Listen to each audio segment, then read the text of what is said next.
Hello everyone and welcome to this video on the Python programming language. So in this video I will show you how to gather or scrape data from coinmarketcap.com.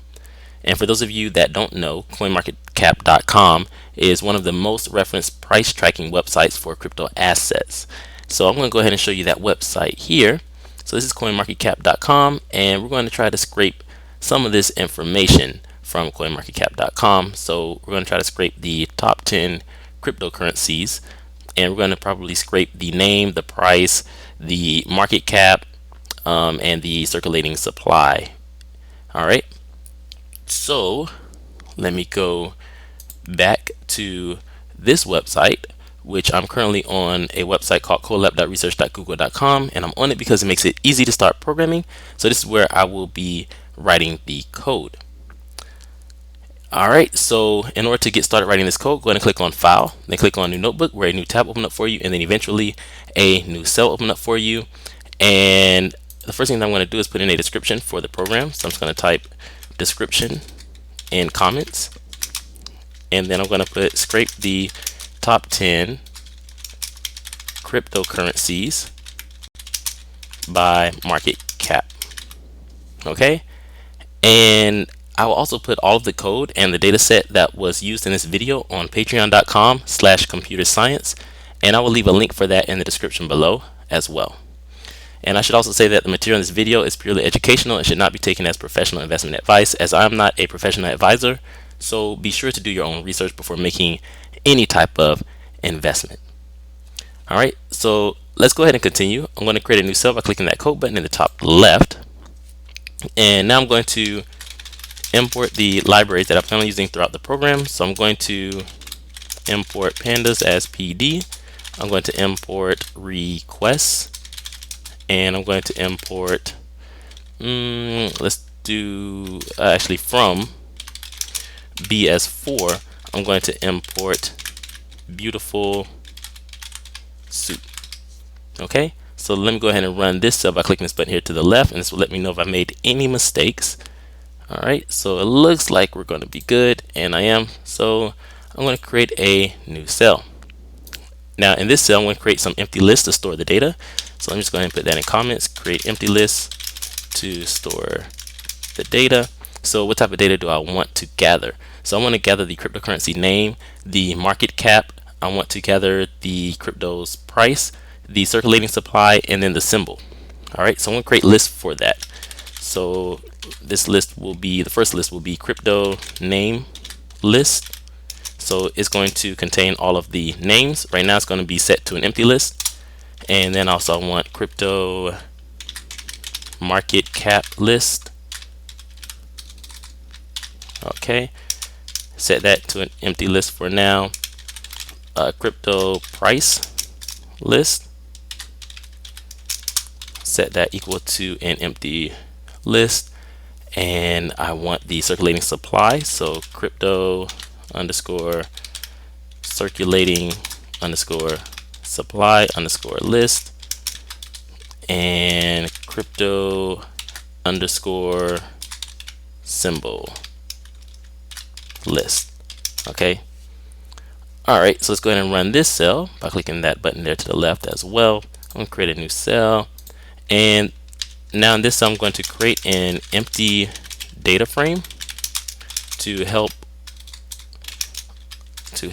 organize the data.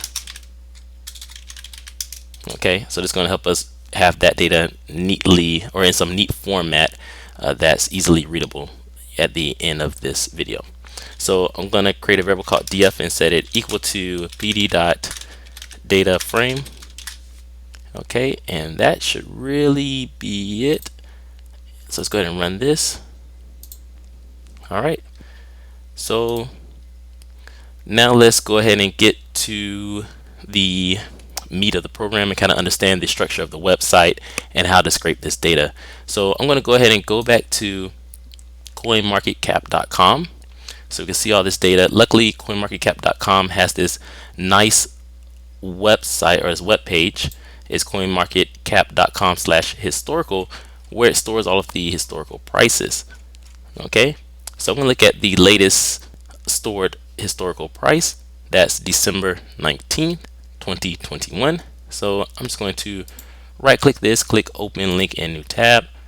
And I should also say that I'm using the Edge browser, Microsoft Edge. Okay, so now we can see this nice formatted table here for us. And again, I want the first 10 cryptocurrencies. All right, so let's try to find where this data is so we know how to scrape it, right? So we need to know how this data is structured in order to gather this data and store it in our program somewhere. All right, so let's go and take just an example here. Let's look at Bitcoin. So I'm going to right click here on Bitcoin. I'm going to click inspect. All right, and now I get all this nice HTML here. And if we look, I can see Bitcoin right here. Let me see if I can I zoom in a little bit here. Okay, so there we go. So we can see Bitcoin right here, and it is under this table body, or this T body. So it's all in this table, right? All of those cryptocurrencies are in here. So already I know that I need to go somewhere probably within this table. But let's go ahead and just kind of click out a little bit, and I'm going to scroll out a little bit so we can see all of these different rows. So under this T body are all of these TR tags, or elements, so the table row elements.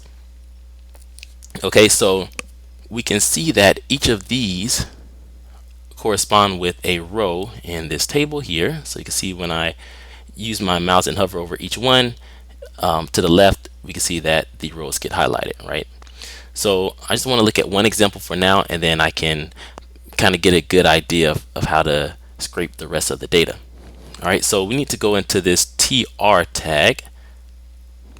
All right, and let's see, under the TR tag, we get all of these columns. So we can see now as I scroll through, it's going through each of these columns. All right, so obviously I'm going to need this column. That's the name column. So that's right here. I'm going to need the symbol column. And also I noticed that there's a symbol here as well. If we look to the left on the screen here, you can see it has the symbol as well with the circulating supply, and I want the circulating supply as well. Okay, so let's just go ahead and dig down into this first column that has Bitcoin's name. So here we do see the symbol, and we can see Bitcoin here, right? So I just really want this name. So I see that I need to go to this A tag, and let's see, this A tag is under this table row, right? And it's also under this TD tag, right? And then this div tag. So some of these tags I can kind of skip a little bit. So if I can go to the table row and I can find just this class here. So here's the class. I'm just going to highlight it there.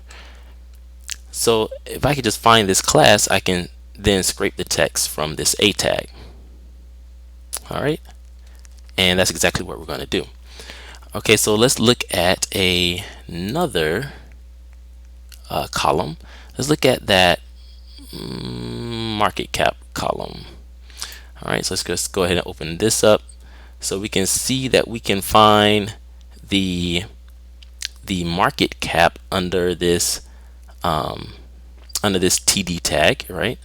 And then we can just scrape the data from here, which is really within this div tag, but we can kind of skip the div tag. So let's take another look at maybe the supply. Right, so we can see that it's under this TD tag with this specific class as well, and then within this div tag, which again we can really kind of skip, and we can just scrape that text. But it looks like we're going to be scraping not only this text, we'll be scraping this text here as well. So we can get the symbol of the cryptocurrency, and we can get the circulating supply from scraping this text, and then we can split that data to get both separately if we want to. Okay, and I do want to get them both separately. All right, so now I think you kind of get it. So let's go back to our program. Okay, now in the program, I'm going to create a new cell, and in this cell, I'm going to basically create a function to scrape the data for the top 10 cryptos by market cap. All right, so let me just put that here. Create a function to scrape the data. All right, so let's call this function scrape, and it's going to take in some date. Now, why is it taking in a date? Well, if we look back here, we can see that we were looking at December 19, 2021, and this actually matches this URL here. So we're going to need to put the date in this format here. So we can see 2021, we can see December or 12, and then we can see 19. All right. So that's what I'm going to do. I'm just going to highlight this. I'm going to copy using Control C, and let's go back to the code. All right. So I'm going to put that in comments here just as an example of the URL that we want to scrape. So it's going to take in some date. So the date will be basically like this tag here. I'm just going to default the date to be that for now. Okay, so let's paste it right there. All right, so now I've defaulted that date, but we can always change the input, right, to whatever date format. I'm sorry, to whatever date that we want to put in there, but it has to be in the correct format. All right, so let's continue. Let's get the URL of the website that we want to scrape. All right, so I'm gonna create a variable called URL. I'm gonna set it equal to this URL here. So I'm just gonna highlight this, copy using Control C, come down here and paste it using Control V, and I'm gonna put this in single quotes.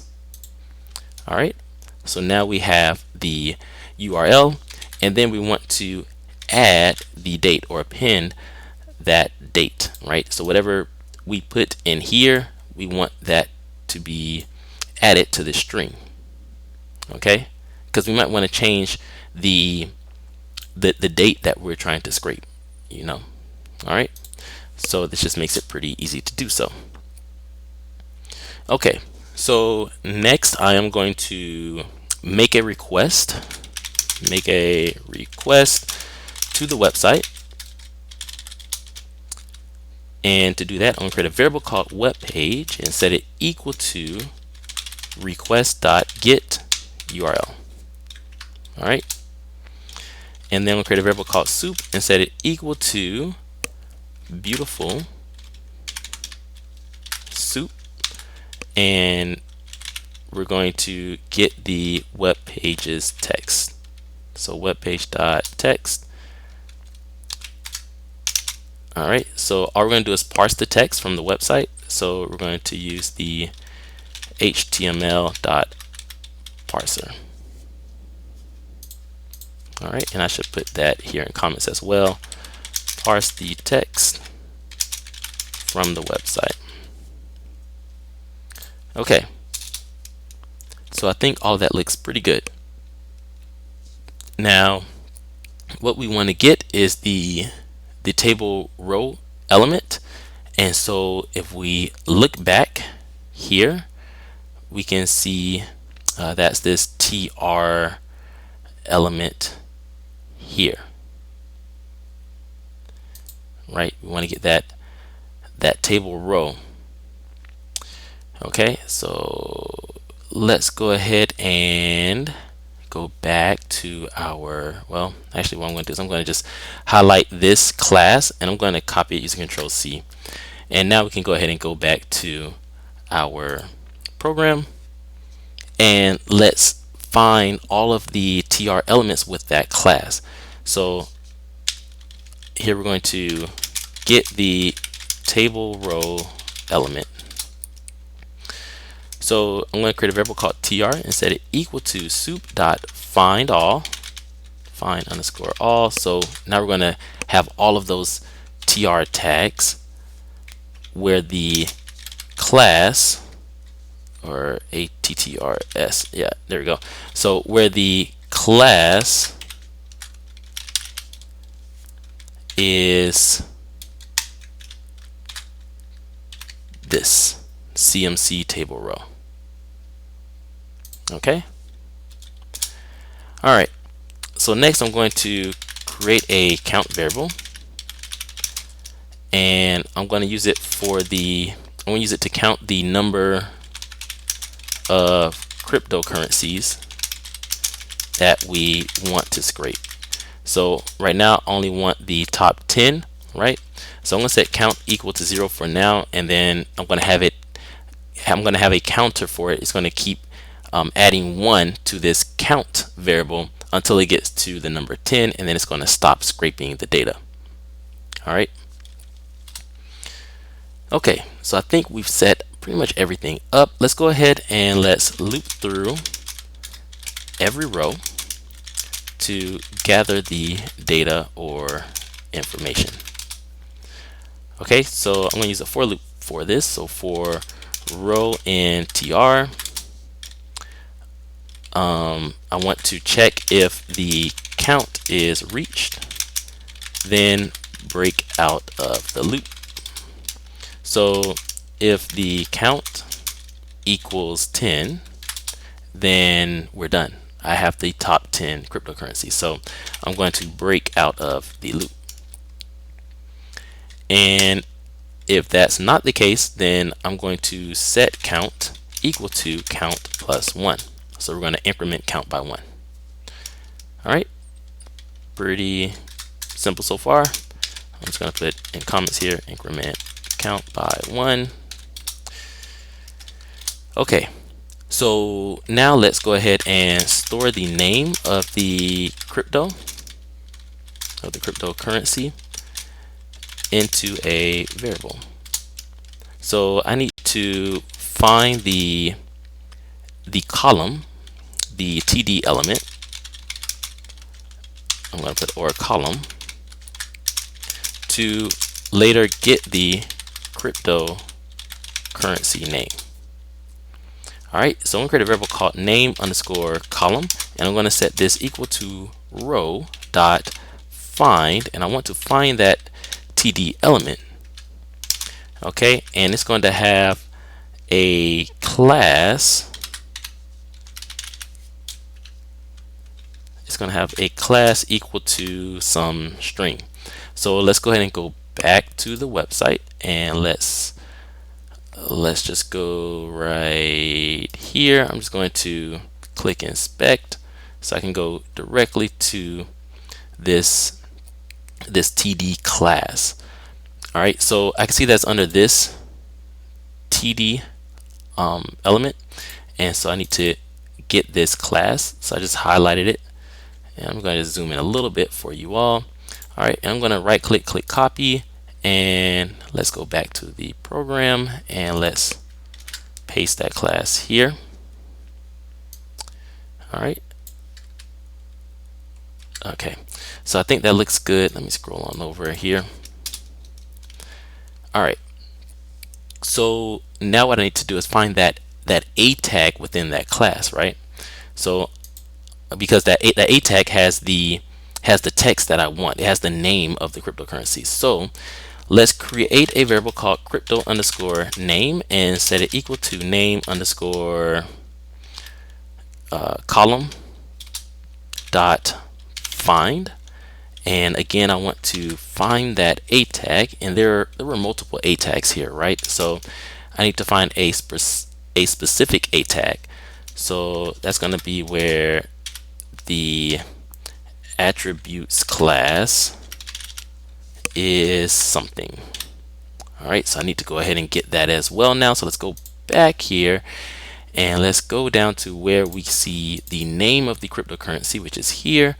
and we see that it is indeed within that A tag, and I want to get that class. So I'm just going to highlight it and copy it, and then I'm going to go back to the code and paste it here. Okay, so I think that looks good. Next, I want to get the coin market capitalization, or coin market cap, of the cryptocurrency or coin, and I want to store it into a variable. So I'm just going to put that here in text. Store the coin market cap of the cryptocurrency or coin into a variable. Alright, so I'm going to create a variable called crypto underscore market underscore cap, and I'm going to set this equal to row.find, and I want to find the TD element, so that's the column with a specific attribute where the class is something. Alright, so we need to go back again to here, and I need to, let's see, look at the TD tag. So TD tag where the market cap is, so that's just right there. Alright, so I'm gonna, well, I don't even need to open this really, but I'll open up this TD tag, and we can see this class here. So I'm just going to highlight it. I'm going to copy it using I'm going to copy it just by right clicking on it and then clicking on copy, and then we can see the text that we want to scrape. Alright, so let's go back to the code. Let's paste that class here. Alright, and I think that looks good. Something that I noticed I didn't do last time from this crypto name is I didn't scrape the text. So I have to come up here and put dot text dot strip. Alright, so now I'm stripping the text from that A tag, and now I'm going to strip the text from this tag as well. So dot text dot strip. Okay, so we're able to strip the text even though it's within another div tag, I believe, if I looked at that correctly. Yes. Okay, so we're still able to scrape the text here. Alright, so now we have the coin market cap, we have the crypto name. I also want the circulating supply and the price. So let's go ahead and find and store the crypto price. Alright, so I'm going to create a variable called crypto underscore price and set it equal to row dot find. And it's pretty much the same thing, right? So I'm just gonna highlight this. I'm gonna copy using Control C, and I'm gonna come here and I'm gonna paste it using Control V. Okay, so the class will be some specific class, and we need to find that class. So let's go back here. Let's go to the price. I'm just going to click inspect here to go directly to it. Here's the TD class. I'm going to highlight the class and I'm going to copy it. So I'm just going to copy the element here, and let's go back and let's paste here. That is wrong. I'm sorry. Let's take that back. Let's go back here. I don't want to copy element, so I just want to just do a normal copy. All right. Okay, so I just copied it. Go back here and paste it here using Control V. And then of course there was text there, so we're just going to scrape or strip the text. So just type dot text dot strip. All right, so now that will give us the price. Okay, so next I'm going to find and store the, let's see, we have price, we have market cap, so I want the supply and the symbol. So we're going to find and store the crypto supply and symbol, right? Because they're really just one big string together. So I'm going to create a variable called crypto underscore circulating underscore supply underscore and underscore symbol. Okay, not the best name.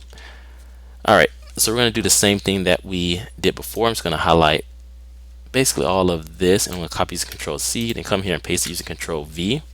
And we need to find the class. All right, and then of course we're going to strip the text. So I'm just going to go ahead and put dot text dot strip, and I'm just going to scroll on over. Okay, and let's go back to the website and look at the circulating supply. So I'm going to inspect it. Okay, so it looks good. We could go into that div tag, but we don't need to. We could just go ahead and scrape the text here and here. Okay, so I need to get the class, right? So let me get the class here for our TD tag. So I'm going to highlight it and I'm going to copy it.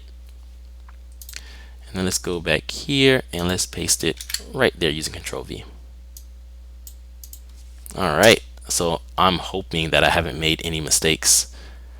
Let's just hope.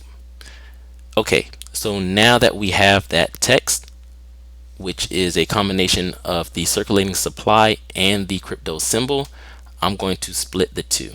So here we're going to split the data. So I'm going to create a variable called crypto underscore circulating underscore supply. I'm going to set this equal to this variable here. I'm just going to highlight it and copy using Control C, and then come here and paste it using Control V, and I'm going to type dot split, and I want to split on the space, and I want just that first word. Okay, then we'll create another variable called crypto underscore symbol, and I'm going to set this equal to the same thing. So I'm just going to paste that variable again here, and I'm going to type dot split on the space, and I want the second word or string, which will be the symbol. Okay. All right, so I think we are done. Again, I hope that I did everything correctly. We will definitely find out if I did. So next I'm going to append the data to the list that we created, and we're going to use this to be added later to the data frame. So let's go ahead and get the list. So crypto underscore name underscore list dot append, and I'm going to put in the crypto underscore name, and I misspelled crypto name list. Okay, good. All right, next I want to get the crypto.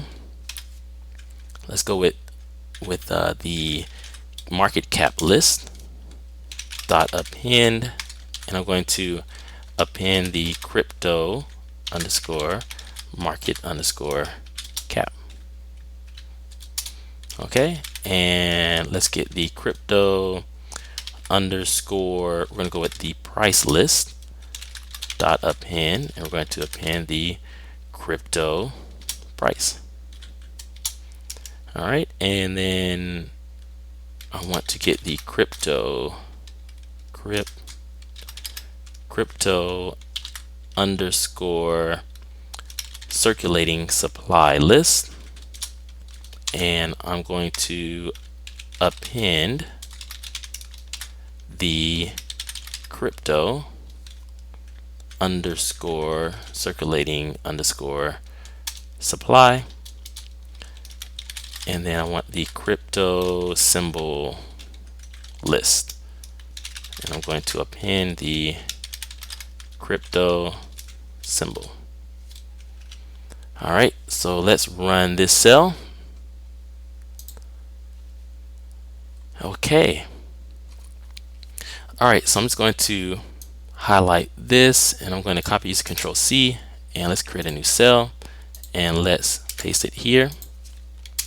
And we are going to run the scrape function. All right, so let's go ahead and run this. And let's see if we get any errors. All right, so no errors.